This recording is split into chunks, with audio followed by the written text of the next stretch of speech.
ప్రపంచాన్ని పరిపాలించే చక్రవర్తులు కూడా అలెగ్జాండర్ అట చచ్చిపోయినప్పుడు అన్నాడట, నాయన పేరెన్నిక కన్నా 4 వైద్యులు నా శవపేటకి మొయ్యాలన్నాడట. మీరెవరు మొయ్యొద్దు, శవపేటకి అంతా వైద్యులే మొయ్యాలన్నాడట. 4 వైద్యులు ఎత్తుకున్నారట శవపేటకి. ఆ శవపేటకి 2 కన్నాలు పెట్టండి అన్నాడట. 2 కన్నాలు పెట్టి నా 2 చేతులు బయట పెట్టండి అన్నాడట. నేను సంపాదించిన బంగారు నాణ్యాలు చల్లుకుంటూ తీసుకెళ్ళను అన్నాడట. అప్పుడు వచ్చిందట ఏది, డబ్బులు చల్లుకుంటూ తీసుకెళ్ళడం. అంటే నేను సంపాదించిన బంగారు నాణ్యాలు ఎందుకు చల్లమన్నాడు?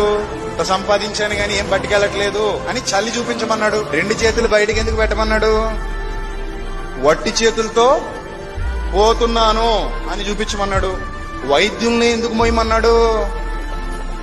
వైద్యుల్ని నమ్మినా ప్రాణం నిలబెట్టే శక్తి వైద్యులకి లేదు అని చెప్పకనే చెప్పి ప్రపంచాన్ని జయించాను, ఏమీ లేనివాడిగా వెళ్లిపోతున్నాను అని ప్రపంచానికి ఒక పాఠాన్ని నేర్పించాడు ది గ్రేట్ అలెగ్జాండర్.